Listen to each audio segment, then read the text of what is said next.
قرآن مجید کے حوالے سے آج گفتگو میں نے آپ کے گوش گزار کرنی ہے۔ اللہ تعالیٰ جل شانہ کے محبوب علیہ السلام کے سینے پہ اترنے والی کتاب قرآن مجید وہ بابرکت کتاب ہے جس کا ایک ایک حرف نور اور روشنی سے بھرا ہوا ہے۔ اس کتاب میں ہدایت ہے اور اس کو کتاب ہدایت بھی کہا گیا، رشد و ہدایت کا سرچشمہ ہے۔ اس کتاب سے وابستگی اختیار کرنے والے دنیا کے اوپر سرخرو ہوتے ہیں۔ حضرت سیدنا علی المرتضیٰ رضی اللہ تعالی عنہ فرماتے ہیں کہ حضور قرب قیامت کا تذکرہ ارشاد کر رہے تھے۔ میں نے عرض کی حضور قرب قیامت کے فتنوں سے پھر بچنے کی صورت کیا ہوگی؟ تو فرمایا اللہ کی کتاب قرآن مجید، جو اس سے لپٹ گیا وہ بچ گیا، اور جس نے قرآن سے ہدایت ڈھونڈی اس کو ہدایت مل گئی، اور جس نے قرآن کے علاوہ کسی اور جگہ سے ہدایت ڈھونڈنا چاہی اللہ اس کو گمراہ کر دے گا۔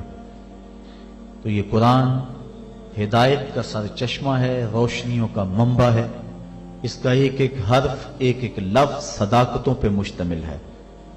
دنیا کی کوئی کتاب ایسی نہیں جس کے بارے میں یہ دعویٰ کیا جا سکے کہ اس میں غلطی کا امکان نہیں۔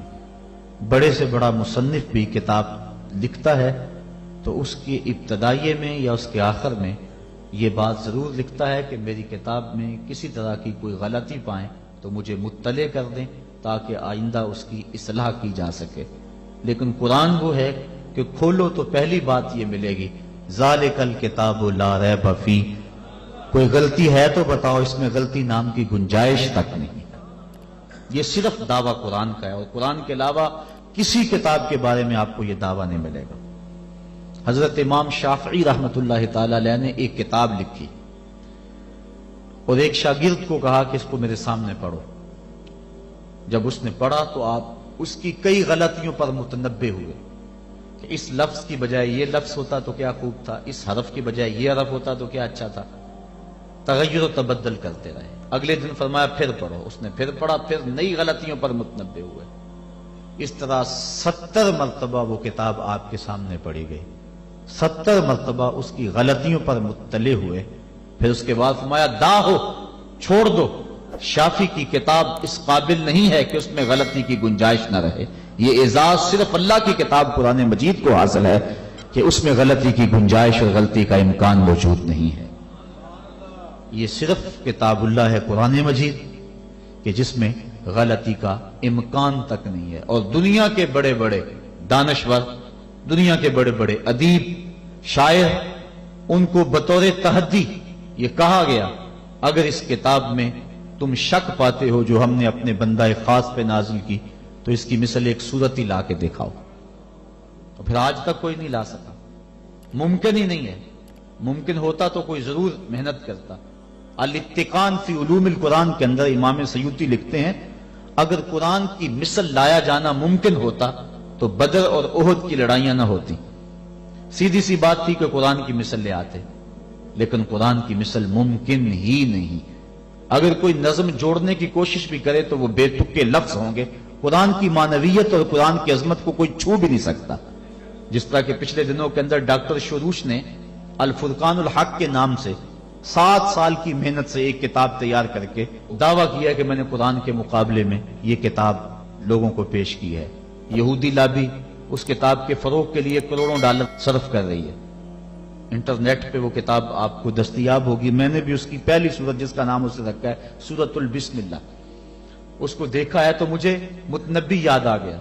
متنبی نے بھی کسی دور میں کوشش کی تھی قرآن کا مقابلہ کرنے کی، اور قرآن مجید کی ایک بڑی معروف سورت ہے القاریہ مل قاریہ وما ادراک مل قاریہ، کھڑکھڑانے والی، کانوں کے پردوں کو چیر دینے والی وہ گونج اور وہ گرج اور وہ آواز، انسان سراپا حیرت ہے۔ پھر کہا مل قاریہ، وہ کڑک کیا ہے؟ انسان پھر بھی سر جھکائے ہوئے، سمجھ، ہوش، خرد، فہم و ادراک سے بالا ہے۔ پھر کہا وما ادراک مل قاریہ، اپنے علم پہ ناز کرنے والے انسان تجھے کیا پتا کہ وہ قاریہ کیا ہے؟ یہ ہے قرآن کا اسلوب۔ اب متنبی نے بھی کوشش کی اب وہ کہتا ہے الفیل ملفیل وما ادراک ملفیل، اور کہتا ہے میں قرآن کا مقابل لے آیا۔ فیل عربی میں ہاتھی کو کہتے ہیں۔ اب القاریہ ایک چیز رکھی گئی، کھڑکھڑانے والی، کانوں کے پردے کو چیر دینے والی۔ اب نہ اس کو کسی نے سنا، نہ اس کو کوئی تصور دماغ میں لا سکتا ہے، انسان حیرت میں ڈوب گیا۔ پھر دوسرا سوال اس کے اوپر وارد ہوتا ہے، مل قاریہ، حیرت ختم نہیں ہوتی۔ پھر کہا وما ادراک مل قاریہ، اور پھر بتایا اس دن انسان پتنگوں کی طرح زمین پہ بکھرے ہوئے پڑے ہوں گے، کوئی کسی کا کوئی پرسان حال نہیں ہوگا، اللہ تعالیٰ پورے قہر و جلال میں ہوگا، اور اللہ تعالیٰ پوچھے گا این المتکبرون، تکبر کرنے والے کہاں ہیں؟ تو اس وقت کوئی سر نہیں اٹھا سکے گا۔ پھر اللہ فرمائے گا این الملوک، بادشاہ کہاں ہیں؟ تو کوئی سر نہیں اٹھائے گا۔ پھر کہے گا انا المالک، میں بادشاہ ہوں، تکبر مجھے زیبا ہے۔ تو وہ اس دن کا نقشہ کھینچا گیا ہے۔ تو القاریہ مل قاریہ وما ادراک مل قاریہ، یہ سوال در سوال ہوتا چلا جا رہا ہے۔ اب ذرا متنبی کی بے تکی بات دیکھیے، الفیل، فیل عربی میں ہاتھی کو کہتے ہیں۔ جب کہہ دیا الفیل بات ختم ہوگی۔ پھر کہتا ہے مل فیل، ہاتھی کیا ہے؟ فیل کہنے سے بات سمجھ میں آ گئی کہ ہاتھی ہے۔ پھر کہتا ہے مل فیل، سوال بنتا ہی نہیں۔ لیکن پھر اس کے بعد کہتا ہے وما ادراک مل فیل، تم کیا جانو کہ ہاتھی کیا ہے؟ بچہ جانتا ہے کہ ہاتھی کیا ہے۔ لفظ تو جوڑنے بیٹھ گیا، لیکن معنویت کہاں سے لائے؟ تو کہا قرآن کی مثل تم لانے کی استطاعت ہی نہیں رکھتے ہو، تیرے سامنے یوں دبے لچے فصحا عرب کے بڑے بڑے، کوئی جانے کے منہ میں زبان نہیں جسم میں جان نہیں۔ 7 مہینے تک کعبے کی دیوار سے سورہ کوثر لٹکی رہی تھی، اور عرب کے بڑے بڑے شاعر اور ادیب اور قصیدہ نگار قرآن کی مثل لانے سے قاصر رہے۔ اور پھر ایک نے آگے اپنی طرف سے یہ جملے لکھا تھا انا اعطینک الکوثر فصلی لربک وانحر ان شانئک هو الابتر۔ اس نے آگے لکھا ما ھذا کلام البشر، یہ کسی بشر کا کلام نہیں، ورنہ اس کا مقابلہ ہم ضرور لاتے۔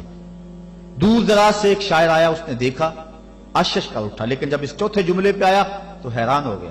اس نے چوتھے جملے پہ لکیر کھینچی اور آگے لکھا ولیکن ھذا کلام البشر، یہ پہلے 3 کسی بشر کے نہیں، چوتھا کسی بشر کا ہی ہے۔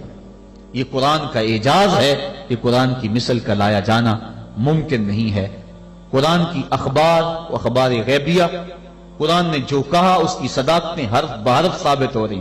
بلکہ اس دور میں اللہ تعالیٰ نے قرآن مجید میں ارشاد فرمایا تحویل قبلہ کے متعلق، سیقول السفہاء من الناس ما ولاہم عن قبلتہم التی کانوا علیہا، ان قریب بے وقوف کہیں گے کہ تمہیں قبلے سے کس نے پھیر دیا۔ یہ قرآن نے خبر دی، اور یہ اعتراض یہودیوں نے اٹھانا تھا۔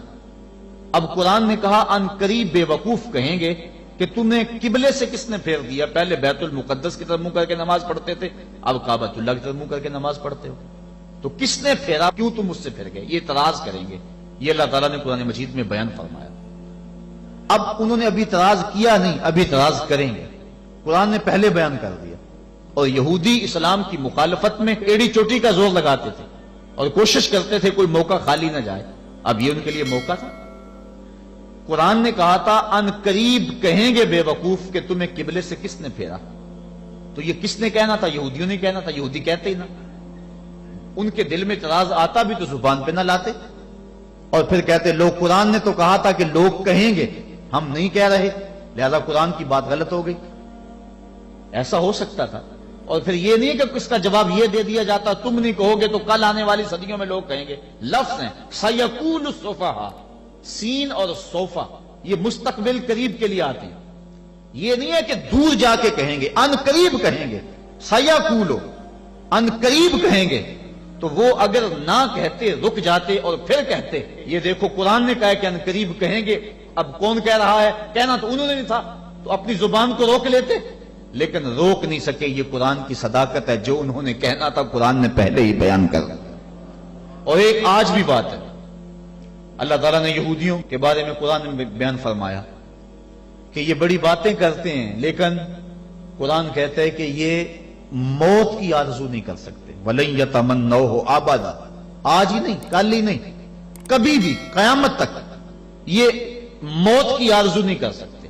آج اسلام کو جھٹلانے کے لیے کتنی کوششیں ہو رہی ہیں، اور اسلام کی تکذیب کرنے کے لیے اور مسلمانوں کو مٹانے کے لیے کیا کچھ ہو رہا ہے۔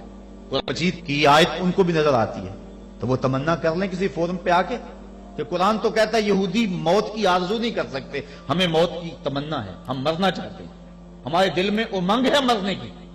وہ کسی فورم پہ آ کے یہ بات کہیں اور کہیں کہ دیکھو قرآن نے تو کہا تھا کہ تم کبھی آرزو نہیں کر سکتے، ہم تو آرزو کر رہے ہیں، لیکن نہ انہیں کل اس بات کی توفیق ہوئی تھی جو قرآن نے سیقول السفہاء کے اندر کہا، اور نہ قیامت کے اندر اس بات کی توفیق ہو سکتی ہے۔ یہ قرآن کی صداقت ہے، قرآن کی صداقتوں کا منہ بولتا ہوا ثبوت ہے کہ قیامت تک قرآن کی صداقتوں کا سورج چمکتا رہے گا، اور اس سورج کو کوئی بھی گدلا نہیں سکتا، دھندلا نہیں سکتا، اس کی روشنی کو کوئی مات نہیں کر سکتا۔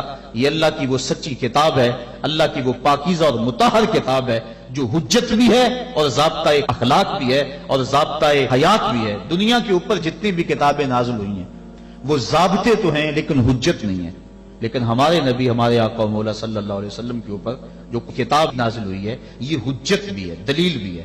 حضور کا سب سے بڑا معجزہ جو حضور کو عطا کیا گیا وہ قرآن مجید ہے۔ ایک ضابطہ ذہن میں رکھ لیں پھر بات آگے چلے۔ ہر نبی کو جو معجزہ عطا کیا جاتا رہا ہے، عادت باری تعالیٰ اس طرح رہی ہے کہ اس دور کے مطابق عطا کیا جاتا رہا ہے۔ مثال کے طور پہ حضرت داؤد علیہ السلام کے دور میں لوہے کی صنعت عروج پہ تھی، لوگ لوہے کا کام کرتے تھے، زرہیں بناتے تھے، لوہے کو گرم کر کے نرم کر کے ڈال کے کوئی شکل دیتے۔ تو اس دور میں اللہ کے نبی کو جو معجزہ دیا گیا اسی قبیل کا دیا گیا کہ وہ لوہے کو ہاتھ میں لیتے، موم کی طرح نرم ہو جاتا۔ لوگوں کو تو گرم کر کے نرم کرنا پڑتا، اللہ کا نبی یوں ہی اس کو نرم فرما لیتا۔ تو یہ چیز بطور معجزہ عطا کر دی گئی۔ حضرت یوسف علیہ السلام کے دور میں حسن کا چراغ گلی گلی جل رہا تھا، اللہ نے اپنے نبی کو معجزہ حسن عطا فرمایا۔ حضرت موسیٰ علیہ السلام کا دور دیکھیے، جادوگری کا فن عروج پہ تھا، نقطہ کمال پہ تھا، گھر گھر جادوگر پائے جاتے تھے۔ اللہ کے نبی کو جو معجزہ دیا گیا وہ کرشماتی عصا تھا، جو کبھی چھوٹا ہو جاتا ہے، کبھی بڑا ہو جاتا ہے، کبھی پتے جھاڑتے ہیں، کبھی بکریاں ہانکتے ہیں، کبھی ضرورت ہوتی ہے تو اس پہ ٹیک لگا کے کھڑے ہو جاتے ہیں، اور جب احتیاج ہوتی ہے تو وہی سانپ بن جاتا ہے، اژدہا بن جاتا ہے، اور منوں ٹنوں کے حساب سے پھینکی ہوئی رسیوں کو نگل لیتا ہے۔ جب سمٹتا ہے تو عصا کا عصا نہ قد بڑھتا ہے، نہ وزن بڑھتا ہے، نہ حجم بڑھتا ہے۔ تو چونکہ جادوگری کا دور تھا، جو معجزہ دیا گیا وہ جادوگروں کے فخر کو توڑتا دکھائی دے رہا ہے۔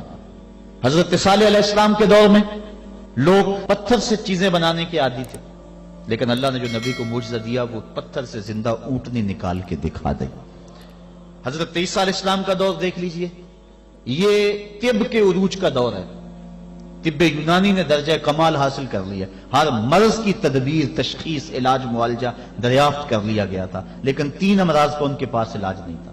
مادرزاد اندھے کی آنکھوں میں روشنی نہیں بھر سکتے تھے، کوڑی کے جسم کو شفا نہیں دے سکتے تھے، تیسرا ان کے پاس موت کا علاج نہیں تھا۔ اللہ نے اپنے نبی حضرت عیسیٰ علیہ السلام کے ہاتھوں میں یہ تینوں علاج رکھ دیے۔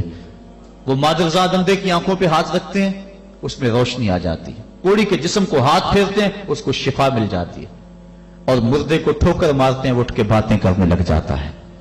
ہر نبی کو جو معجزہ دیا گیا اس دور کے مطابق دیا گیا۔ اور جب میرے اور آپ کے آقا و مولا آئے، یہ زبان و بیان کا دور تھا، گھر گھر شاعر اور ادیب تھے، لوگوں کو اپنی زبان پہ بیان پہ ناز تھا۔ جو سب سے بڑا معجزہ جو حضور کو دیا گیا وہ معجزہ قرآن دیا گیا، اور پھر اس کی حفاظت اللہ نے اپنے ذمہ کرم پہ لی۔ باقی کتابیں بھی تو اللہ کی تھی، لیکن ان کی حفاظت اللہ نے اپنے ذمہ کرم پہ نہیں لی، اس لیے کہ ان کتابوں کے بعد نئی کتاب نے آنا تھا۔ اگر ان میں تحریف راپ آ جاتی ہے، ان میں کمی بیشی ہو جاتی ہے، تو نئی کتاب آ کے اس خلا کو پورا کر دے گی۔ اس لیے حضور علیہ الصلوۃ والسلام کے سینے پہ اترنے والی کتاب قرآن مجید کی حفاظت اس نے اپنے ذمہ کرم پہ لی، اس کے بعد کوئی کتاب نہیں آئے گی، لہذا اس کے احکام غیر متبدل ہوں گے۔ کتاب زندہ قرآن حکیم، حکمت او لا یزال است و قدیم، اس کی حفاظت اپنے ذمے لے لی۔